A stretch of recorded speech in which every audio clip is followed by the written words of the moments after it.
Bonjour, mesdames et messieurs, nous sommes le 14 juin 2018, vous êtes sur RTI 1, bienvenue dans ce 13h. La communauté musulmane de Côte d'Ivoire célèbre ce jeudi la fête de Ramadan, marquant la fin du mois de jeûne. Fête marquée par la prière de l'Aïd, mais c'est également l'occasion pour les fidèles musulmans de faire preuve de générosité envers les nécessiteux à travers la Zakat el-Fitr, qui est une aumône versée à cette occasion.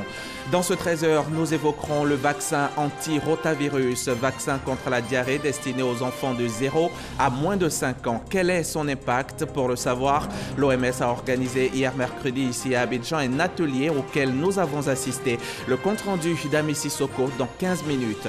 L'heure du coup d'envoi de la Coupe du Monde Russie 2018 a bientôt sonné. La cérémonie d'ouverture du mondial est prévue à 14h30, attendue depuis de longs mois par des millions de supporters. La grand-messe du foot va démarrer dans 2 petites heures maintenant avec le match Russie-Arabie Saoudite. Les musulmans de Côte d'Ivoire célèbrent ce jeudi la fête de Ramadan, un jour de fraternité, de pardon et de réconciliation.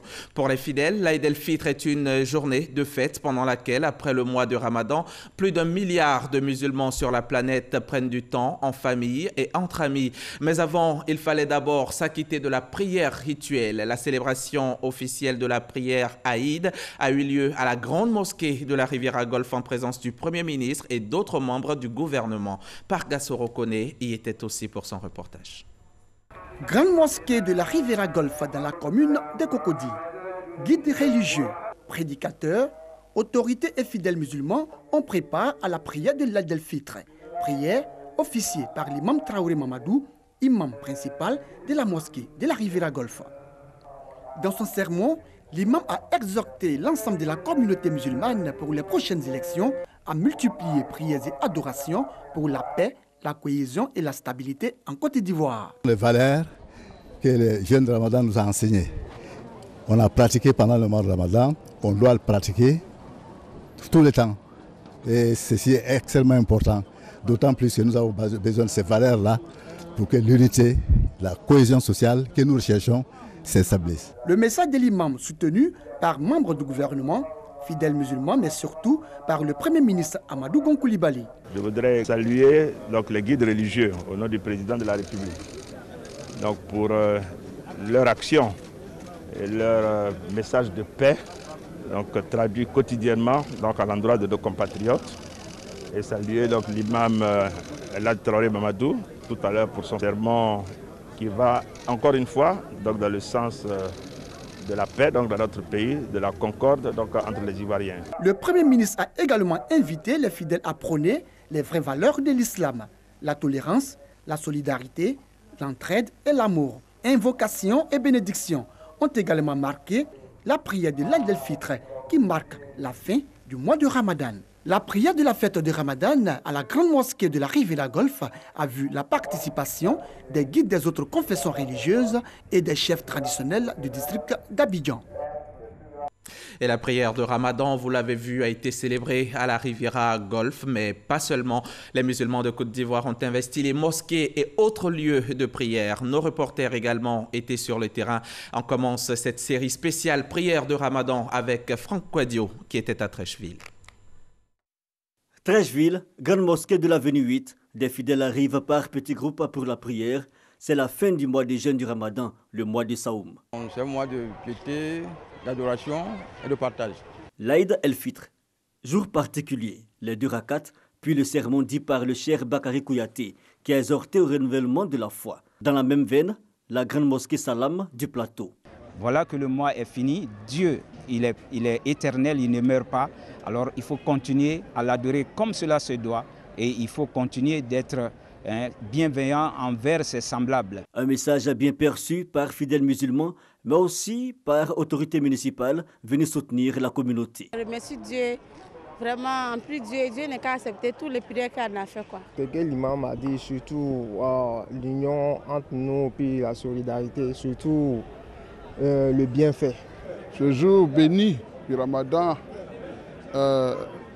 partager un peu avec nos frères et nos sœurs musulmans cette volonté de communier ensemble. Avec la communauté musulmane, nous prions pour le chef de l'État, son Excellence Alassane Ouattara, que Dieu lui donne l'inspiration nécessaire pour conduire ce pays vers la réconciliation, ce pays vers le progrès, ce pays vers l'émergence comme il a souhaité. Le Ramadan, le 9e mois du calendrier lunaire. Une période de pénitence qui, avec cette prière de l'Aïd el-Fitr, prend fin. Riviera Golfe, Trècheville, Plateau et toutes les autres communes du district. Mais outre Abidjan, c'est toute la Côte d'Ivoire qui célèbre ce jeudi la fête de Ramadan. Et pour preuve, rendons-nous tout de suite à Bouaké, où nos reporters sur place ont pu suivre la prière de l'Aïd el-Fitr. L'Aïd el-Fitr, premier jour du mois de Sha'al, traduit la fête de la rupture du mois de jeûne.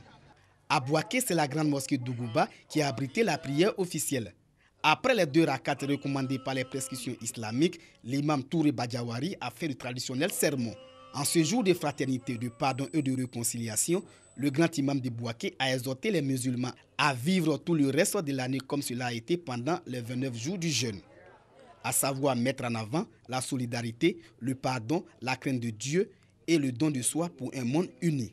La rareté des pluies à Bouaké a été confiée à Dieu. Il y a eu aussi des prières pour Bouaké. Il suffit simplement de voir les files d'attente au point de distribution d'eau pour voir comment les populations attendent avec anxiété les camions qui viennent livrer l'eau. Après 29 jours de pénitence, nous devons nous appuyer sur ce que nous avons fait pour vraiment permettre à Bouaké de retrouver définitivement sa stabilité. Ça a été l'occasion pour tous les musulmans et même pour tous les non-musulmans de se rapprocher les uns des autres. Nous avons demandé surtout au Seigneur le tout miséricordieux de garder sa main sur la République de Côte d'Ivoire parce qu'il faut que nous désarmons nos cœurs pour arriver au bonheur partagé par tous. Après la prière de l'Aïd el-Fitr, les fidèles musulmans se sont retrouvés à la maison. À Daloa également, c'est dans le calme et la bonne ambiance que s'est déroulée la prière, suivant la correspondance de notre reporter Konaté Ngana. La communauté musulmane de Daloa a célébré ce jeudi la fête de Ramadan marquant la fin du mois de jeûne. Prières, louanges et adorations ont constitué le menu de cette célébration. L'imam de la grande mosquée de Daloa a exhorté les fidèles musulmans à poser des actes qui vont dans le sens de la paix. Pour l'Aïd el-Fitr, souhaiter la santé, la cohésion et l'entente entre les fils de Daloa pour que cette cohésion nous amène dans les prochaines années à l'émergence tant souhaitée. Et notre souhait, c'est qu'il y ait toujours la paix et que nous soyons stables dans nos foyers et que Dieu veille sur tout le monde. Après la prière, la fête va s'étendre dans les différents foyers où les fidèles musulmans font preuve de générosité envers les nécessiteux. Et du côté de San Pedro et Mans, nos différents correspondants sur place ont pu suivre la prière pour nous. Voici leur reportage. Les fidèles musulmans de San Pedro sont sortis nombreux pour prendre part à la prière de la fête du Ramadan. Et comme ici à l'espace Terre Rouge du quartier Bardo, ils sont venus par milliers pour prier ensemble. Une prière dirigée par l'imam Kissima Koro Moussa qui a exhorté les fidèles musulmans à mettre à profit ce mois de pénitence qu'ils viennent de subir en posant des actes positifs dans leur vie. En tout cas, c'est un jour de fête et de soulagement pour les fidèles musulmans. Nous sommes très contents ce matin. Après 29 jours de mois de pénitence, nous sommes vraiment libérés, nous sommes très contents. Comme le carême là est fini là, on est venu prier ensemble.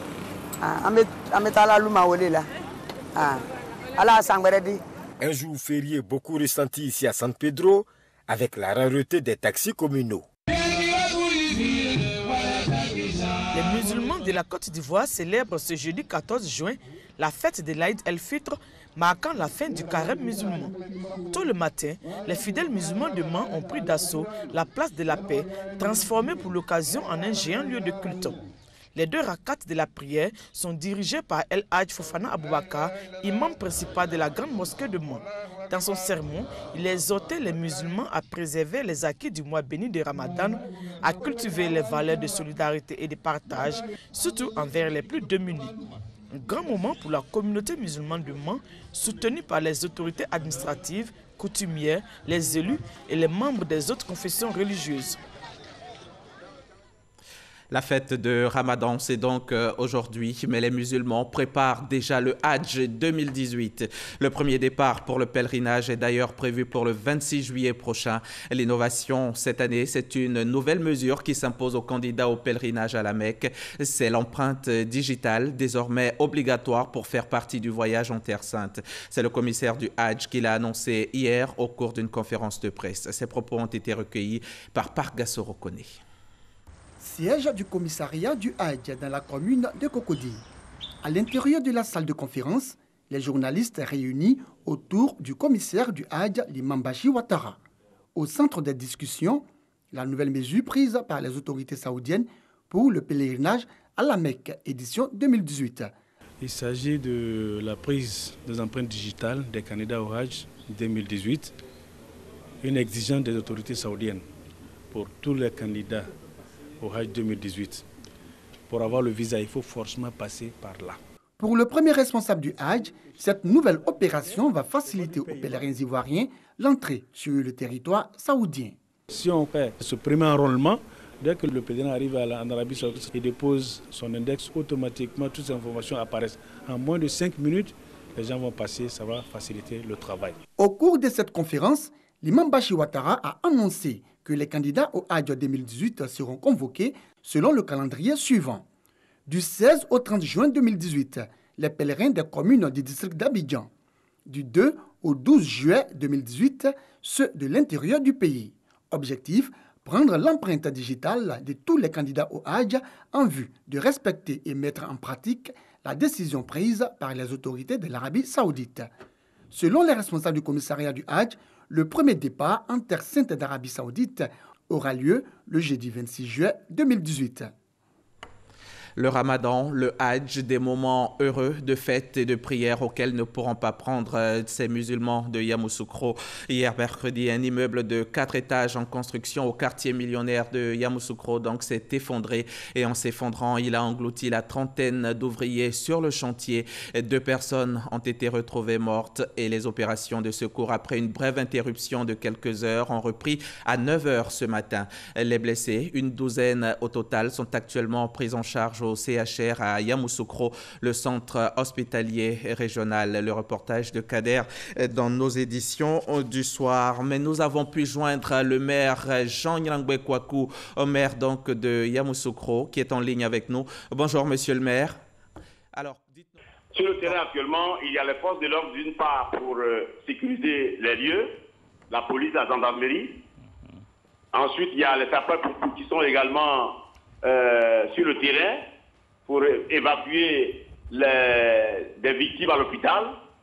Et le premier ministre Charles Konan Barnier a fait venir des engins proclins, des engins lourds pour débarrasser les décombres afin qu'on puisse accéder aux victimes qui sont effectivement ensevelies sur les décombres.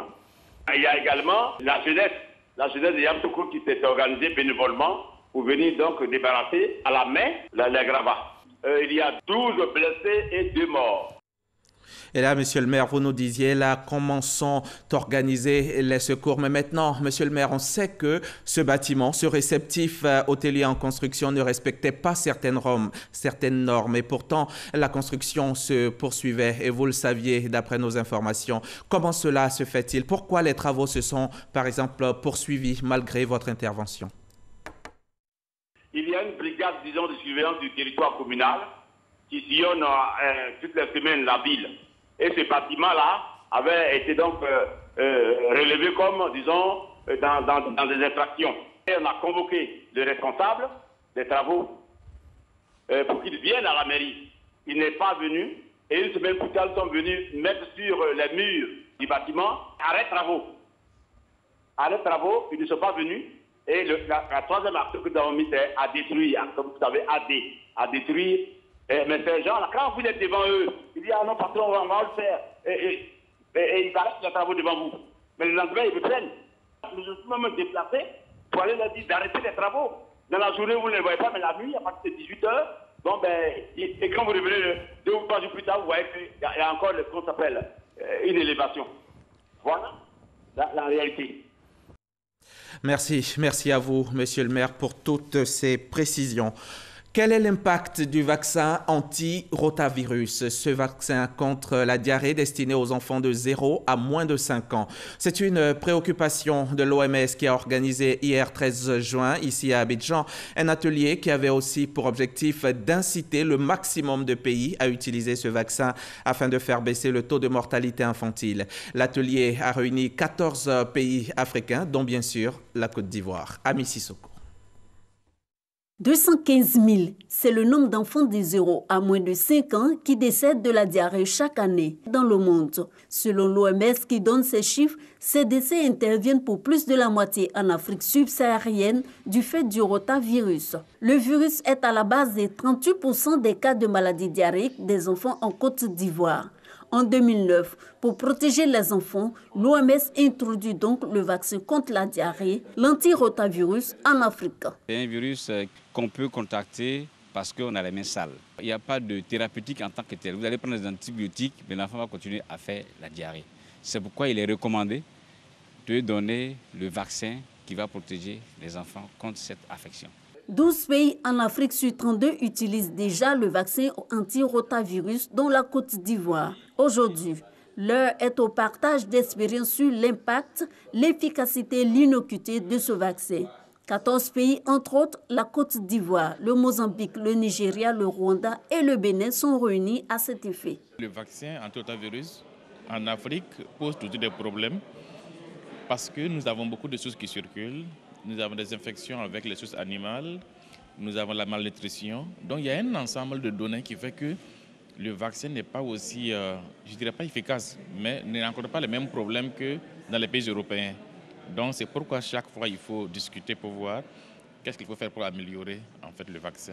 Le vaccin anti-rotavirus est un vaccin oral. Ce vaccin contre la diarrhée est destiné aux enfants de 0 à moins de 5 ans. Il a été introduit en Côte d'Ivoire en 2017. Sa couverture vaccinale est de 80% selon le programme élargi de vaccination. Sachez qu'en raison de la fête de Ramadan célébrée ce jeudi, les épreuves du BEPC session 2018 programmées pour ce 14 juin sont reportées au vendredi 15 juin, demain donc aux mêmes heures sur l'ensemble du territoire national et ce dès 7h30 du matin. C'est une annonce de la DECO, la direction des examens et concours, et cela dès l'annonce de la célébration de la fête du Ramadan pour ce jeudi.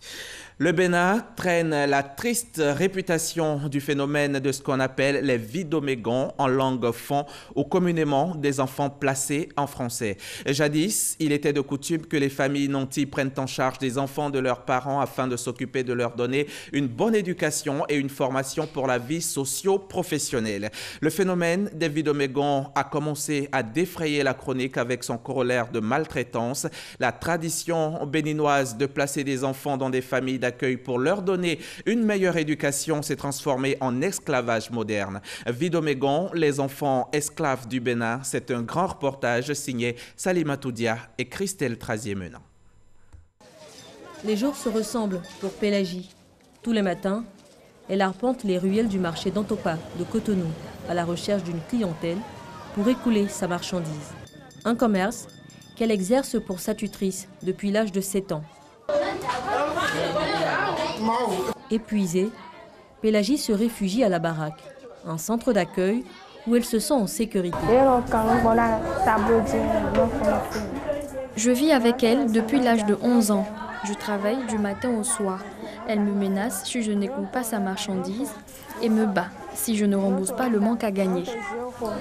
Pélagie est un enfant placé auprès d'un tiers. Au Bénin, on les appelle les vidomégons. Comme Pélagie, elles sont plus d'une soixantaine à trouver refuge à la baraque. L'animatrice souhaite garder l'anonymat. Normalement, les profils qu'on rencontre, c'est les cas de maltraitance surtout et quelques cas de viol. Quand elles prennent les marchandises tôt le matin, elles circulent dans le marché, mais pour se reposer, elles déposent les marchandises devant les tutrices, on les chasse, on les lance des urines. Donc ici, c'est un lieu pour qu'elles puissent venir se reposer. Les jeunes filles âgées de 6 à 15 ans sont confiées à des personnes par leurs parents, le plus souvent nécessiteux. Ce confiage, comme on l'appelle au Bénin, se fait en échange de 10 à 20 000 francs par mois pour les parents et plus rarement d'une scolarisation pour les enfants. Mais les engagements ne sont pas toujours respectés. Employés de maison, pour le commerce, mal nourris Non scolarisées, ces petites filles sont exploitées et exposées aux violences physiques, psychologiques et même sexuelles. Une quinzaine d'enfants Vidomégons révisent à même le sol les cours d'alphabétisation et de gestion. Le lieu est tenu secret car les tutrices commerçantes s'opposent à leur scolarisation. Je vous avoue que ce n'est pas facile. Parce qu'il y a des fois, tu peux aller vers des parents qui vont te chasser. Maintenant, si l'enfant vient, on l'écoute. Nous les amenons à avoir le goût de la vie. On leur apprend qu'eux aussi ont des droits. Rares sont les filles qui atteignent le certificat d'études primaires et élémentaires, CEPE. Au Bénin, 7 882 enfants, dont 78% de filles, déambulent dans les marchés de Cotonou. 46% ont moins de 14 ans, selon l'Institut national des statistiques et analyses économiques du pays. Aller à l'école, construire un avenir différent, c'est ce qui a poussé Émilie à la rue. À 9 ans, elle a fui la famille où sa mère l'a placée. Elle m'a placée au premier lieu. Je suis partie de chez la dame. De chez la dame, on est rentré. J'ai passé à peine une semaine avec elle. Elle est encore allée me placer ailleurs. En tout cas, des placements sur placements chaque fois. Et un jour, je lui ai dit non, que je ne pouvais plus. J'avais déjà 8 ans, 9 ans. Je lui ai dit non, que j'en avais marre d'être placée. À chaque fois, elle recevait l'argent et quand elle partait, moi, je devais subir le coup, que je ne voulais plus. Elle a dit non, que si je ne veux pas de me débrouiller seule, qu'elle n'a pas demandé à quelqu'un de venir dans la vie. Aujourd'hui âgée de 20 ans, Émilie est en classe de terminale. Comme elle, plusieurs filles placées bénéficient de formations professionnelles mises sur pied par les sœurs salésiennes de l'Institut des filles de Marie Auxiliatrice, IFMA. Avec l'école alternative, une centaine d'enfants Vidomégons sont inscrits à un système d'études particulier. On accueille ces enfants pour leur donner une seconde chance de pouvoir aller à l'école et d'avoir le CEP en 3 ans, au lieu de 6 ans dans les écoles formelles. Comme pour rattraper le temps et devenir plus vite autonome. D'autres initiatives de particuliers existent pour venir en aide à ces filles. Ousmane, le tuteur de Zahara et Hassana, approuve ce combat pour l'autonomisation. Sur 3 ans, il envisage d'épargner pour ses filles afin de financer leurs projets. S'il y a une qui décide qu'elle va aller dans l'apprentissage, je le mets dans l'apprentissage, je lui fais tout. Et elle va avoir son atelier. Mais s'il y a une fille qui voulait du côté commercial, il n'y a pas de souci. Là, je vais lui donner de l'argent, ce qu'il faut, je vais lui donner. Ils vont faire 3 ans avec moi et le reste, c'est moi qui va s'en occuper. Le phénomène, détourné de son sens traditionnel de confiage à un parent aisé, est un réel business entre parents et tuteurs.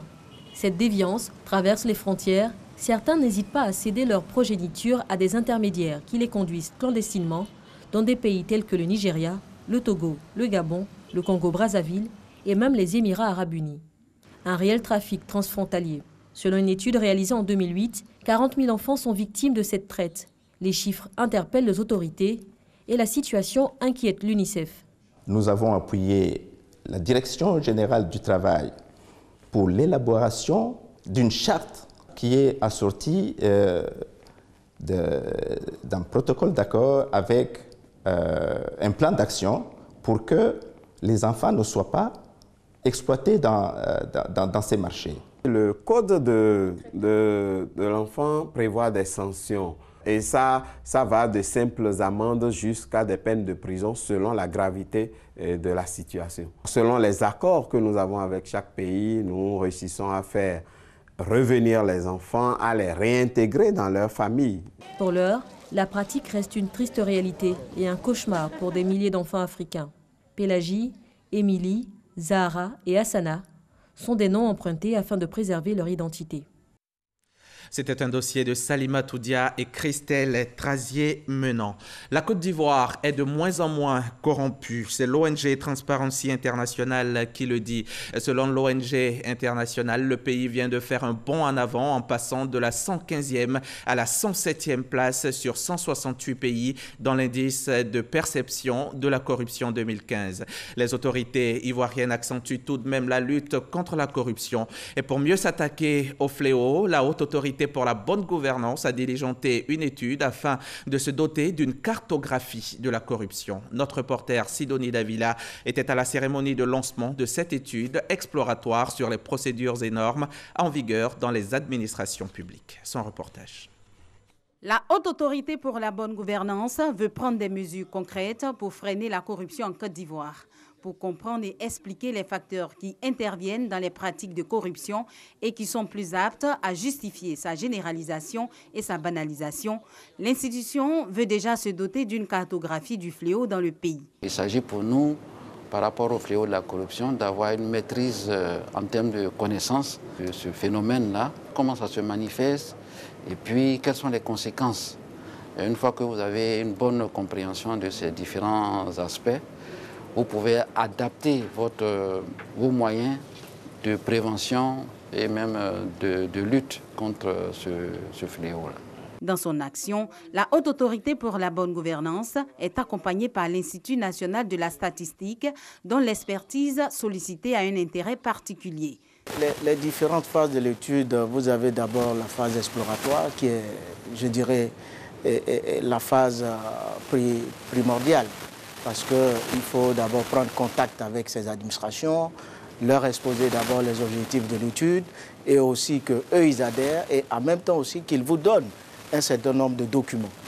Maintenant, la deuxième phase, c'est d'abord exploiter tous les documents qui seront mis à notre disposition. L'étude exploratoire des procédures en vigueur dans l'administration publique, dont le lancement a eu lieu avec les acteurs concernés, va durer 3 mois. L'approche méthodologique utilisée par l'INS se veut participative, coopérative et consensuelle avec les différentes administrations ciblées. Une collaboration souhaitée pour affiner les résultats de l'étude. On lutte contre la corruption, mais on lutte également contre le racket. Pour réussir cet autre challenge, la Côte d'Ivoire a mis sur pied des comités de lutte contre le racket. Yopougon vient d'abriter l'installation de son comité local, composé de toutes les couches socio-professionnelles et présidé par le maire de la commune. Ce 17e comité local a été installé en présence du ministre de l'Intérieur et de la Sécurité. Il a pour mission la sensibilisation des populations sur les bonnes attitudes à adopter pour mettre fin au racket. Moussa Konaté pour les précisions. Le gouvernement ivoirien renforce sa stratégie de lutte contre le racket. L'unité de lutte contre le racket se déploie progressivement sur tout le territoire national. Le comité communal de Yopougon est installé par le ministre de l'Intérieur et de la Sécurité. Il est présidé par le maire de la commune, Gilbert Kafana Kone. Il a été bien dit que c'est l'ignorance qui est à l'origine de pas mal de cas de ce genre. Et c'est justement à cela que nous allons nous attaquer. La sensibilisation, pour faire en sorte à ce que le comité de lutte contre le racket formé s'engage dans la sensibilisation des populations, que les populations connaissent leurs droits et à partir de ce moment-là, beaucoup de choses pourront changer. C'est le 17e comité local de lutte contre le racket, après plusieurs autres dans certaines localités de l'intérieur du pays. La lutte contre le racket, un facteur de bonne gouvernance. Le ministre de l'Intérieur et de la Sécurité, Sidiki Diakité, appelle à la participation citoyenne. Tout cela se situe dans le cadre de la décision du président de la République et dans le contrat que le président de la République a tenu à sceller avec le peuple ivoirien, de faire en sorte que l'Ivoirien puisse faire sa mue pour devenir un Ivoirien nouveau. Et la lutte contre le racket rentre justement dans le cadre de cette vision. La lutte contre la corruption rentre dans le cadre de cette vision. Il appartient à chacun de s'approprier justement ce terme d'Ivoirien nouveau, ce concept qui va nous permettre justement de consolider notre développement, de lutter mieux contre la pauvreté, de lutter mieux contre les injustices sociales. Le comité local de lutte contre le racket de Yopougon regroupe toutes les couches socio-professionnelles, dont les forces de l'ordre qui ont reçu symboliquement le bulletin de service, un document sans lequel aucun agent ne devrait entreprendre une mission. Reportage Moussa Konaté. Je vous le disais en titre, dans moins de 2 heures, le coup d'envoi du mondial de football 2018 en Russie sera donné. La cérémonie a lieu dans le stade Loujniki à Moscou. Le match d'ouverture de la compétition oppose le pays hôte à l'Arabie Saoudite et des dizaines de milliers de supporters de tous horizons affluent dans le centre-ville de la capitale. Je rappelle que 5 nations représenteront le continent africain. Le top départ, c'est pour 14h30 tout à l'heure donc, et bien sûr, vous pourrez suivre cette messe du football sur les antennes du groupe RTI avec un plateau en direct à partir de 13h. Je rappelle ce communiqué. En raison de la fête du Ramadan célébrée ce jeudi, les épreuves du BEPC session 2018 programmées pour ce 14 juin sont reportées à demain, vendredi 15 juin, aux mêmes heures sur l'ensemble du territoire national, c'est-à-dire dès 7h30 du matin. C'est une annonce de la DECO, la direction des examens et concours. Voilà qui met fin à ce journal. Merci de nous avoir suivis. Bonne fête de Ramadan à tous les musulmans de Côte d'Ivoire. Restez sur RTI 1. La Coupe du Monde, c'est dans quelques instants sur nos antennes.